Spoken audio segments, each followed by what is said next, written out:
La Corte Suprema degli Stati Uniti ha ordinato allo Smithsonian Institution il rilascio di documenti riservati, risalenti ai primi anni del 1900, a dimostrazione del fatto che l'organizzazione è stata coinvolta in un importante insabbiamento storico di prove che dimostrano che decine di migliaia di giganteschi resti umani sono stati trovati in tutta l'America e distrutti su ordine di alti funzionari che volevano difendere la cronologia dominante dell'evoluzione umana che esisteva all'epoca.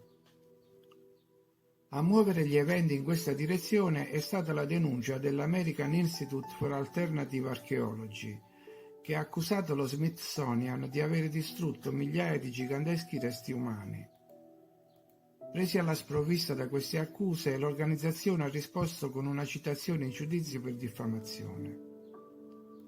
Nuovi dettagli sono emersi durante il processo quando alcuni addetti ai lavori dello Smithsonian hanno riconosciuto l'esistenza di documenti che presumibilmente dimostrano la distruzione di decine di migliaia di scheletri umani di dimensioni comprese fra i 2 e i 3,60 m di altezza. Il punto di svolta nel caso è stata la dimostrazione di un femore umano lungo 1,30 m come prova dell'esistenza di ossa umane così grandi. Questa prova ha aperto un buco nella difesa degli avvocati dell'istituto, poiché l'osso è stato rubato all'organizzazione da un curatore di alto rango a metà degli anni 30, che lo ha conservato per tutta la vita e ha scritto una confessione sul letto di morte. È terribile quello che fanno alle persone, ha anche scritto in una lettera. Viene nascosta la verità sugli antenati dell'umanità, sui giganti che abitavano la terra, che sono menzionati nella Bibbia così come in altri testi antichi. La Corte Suprema degli Stati Uniti ha ordinato all'Istituto di rilasciare informazioni riservate su ciò che concerne la distruzione di prove relative alla cultura pre-europea, nonché elementi associati a scheletri umani più grandi del solito. La pubblicazione di questi documenti aiuterà archeologi e storici a rivisitare le teorie attuali sull'evoluzione umana e ci aiuterà a comprendere meglio la cultura pre-europea in America e nel resto del mondo, ha affermato il direttore dell'American Institute for Alternative Archaeology, Hans Guttenberg. Aggiungiamo però che questi fatti risalgono a qualche tempo fa e che la pubblicazione dei documenti non è ancora avvenuta e non si sa se mai avverrà. Quindi si potrebbe assistere ancora una volta a un lento insabbiamento. Le cronache storiche del XIX secolo riportano spesso ritrovamenti in diverse parti del mondo di scheletri di persone di statura anormalmente alta. Nel 1821 negli Stati Uniti, nel Tennessee, furono ritrovate le rovine di un antico muro di pietra e sotto di esso c'erano 2 scheletri umani alti 2,15 m. In Wisconsin, durante la costruzione di un granaio nel 1879, furono trovate enormi vertebre e ossa del cranio, di spessore e dimensioni incredibili.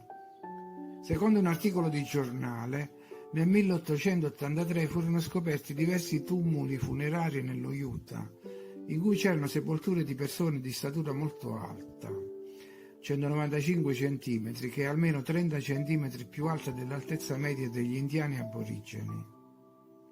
Nel 1885 a Gusterville in Pennsylvania fu scoperta una cripta di pietra in un grande tumulo tombale in cui vi era uno scheletro alto 2,15 m. Nel 1899 i minatori della regione della Ruhr in Germania scoprirono scheletri fossili di persone di altezza compresa fra 2,10 m e 2,40 m.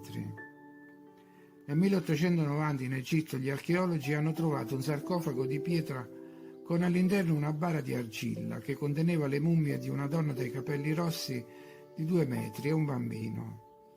I lineamenti del viso e la corporatura delle mummie differivano nettamente dagli antichi egizi. Mummie simili di un uomo e di una donna dai capelli rossi furono scoperte nel 1912 a Lovelock, nel Nevada, in una grotta scavata nella roccia. Nel 1930, vicino a Bathurst, in Australia, dei minatori trovarono impronte fossili di enormi piedi umani. I ricercatori australiani trovarono tra l'altro un molare pietrificato alto 67 mm e 42 mm di larghezza. Il proprietario del dente doveva essere alto almeno 7 metri e pesare 370 kg. Nel 1971 l'agricoltore del Queensland Stephen Walker, mentre arava il suo campo, si imbatté in un grande frammento di mascella con denti alti 5 cm, eccetera, eccetera. Insomma, la teoria principale che riguarda la presenza dei giganti è che, in concomitanza con una potente biosfera, si aveva una crescita enorme degli esseri viventi e delle piante. Anche nelle tavolette assire è riportato il gigante Itzdubar, che torreggiava sul resto del popolo come un cedro su un cespuglio. Il monaco tibetano Ramba Lobsang, autore del libro Il Terzo Occhio, racconta della volta che fu portato in un monastero dove furono imbalsamati 2 corpi di 5 metri. I giganti renderebbero comprensibili tutte quelle strutture ciclopiche che altrimenti risulterebbero inutili, come i menhir, i dolmen, le mura con blocchi enormi, le case enormi, eccetera. Non erano un capriccio, ma dipendevano dal fatto che la crescita di quegli abitanti non consentiva strutture più piccole. Per concludere, un accenno agli Asura. Ci sono racconti di rumori avvertiti in ogni parte della terra. L'aria ronza geme come se dei passi giganteschi affondassero nel suolo. Questi avvenimenti, pare, sono descritti in antichi poemi vedici. La causa viene attribuita agli Asura, sui quali il tempo non ha potere, e che si sono nascosti in enormi sotterranei per paura che gli esseri più piccoli li uccidano. Riepilogando, sembra che prima del cataclisma sulla Terra vivesse una civiltà di giganti, la cui crescita superava i 4 metri. La temperatura dell'aria era più alta e anche il contenuto di ossigeno nell'atmosfera era più alto. E la principale fonte di vita, l'acqua, era satura di calcio. Tutti questi fattori influenzavano non solo la crescita dell'uomo antediluviano, ma anche la durata della sua vita. Il primo uomo, Adamo, era alto circa 4 metri, pesava circa 700 kg e visse fino a 930 anni. La Bibbia menziona che Noè, che costruì l'arca, non era affatto di piccole dimensioni. La sua altezza era di circa 5-6 metri. Tavolette d'argilla sumere, da cui è stato preso in prestito il testo della Bibbia sul diluvio, raccontano anche che prima del diluvio c'era una civiltà avanzata sulla terra, le cui navi andavano fra la Mesopotamia e l'Africa. Erano molto grandi, proprio come i loro proprietari. Secondo la Bibbia, le dimensioni dell'arca erano di circa 157 metri per 26 per 15, con un tonnellaggio di 60.000 tonnellate.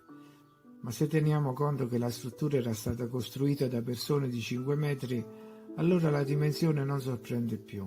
Molto probabilmente tali navi erano comuni a quei tempi. Il legno poi non doveva essere un problema, visto che anche gli alberi erano giganteschi. Durante un'inondazione mondiale, alcuni dei giganti ovviamente cercarono salvezza sulle loro navi. Imbarcando provviste e animali domestici, cercarono di sopravvivere al cataclisma in alto mare. In uno degli antichi testi apocrifi si dice che Noè, mentre vagava per le acque, vide una nave grande quanto la sua, ma non c'era nessuno a bordo. Non si sa quante arche siano state in grado di trovare terra. In ogni caso, a 30 km da Ararat, la spedizione russa di Andrei Polyakov ha trovato lo scheletro pietrificato di una nave. Le sue dimensioni erano di 153 metri di lunghezza, 15 di altezza e 25 di larghezza. Polyakov è convinto che anche questa sia un'arca, ma non quella su cui navigò Noè. Secondo la Bibbia, l'arca di Noè era costruita con la sommità chiusa, come un sottomarino, e questa sembra diversa. Allora si suppone che Noè non sia stato l'unico a viaggiare attraverso acque tempestose su una nave gigante.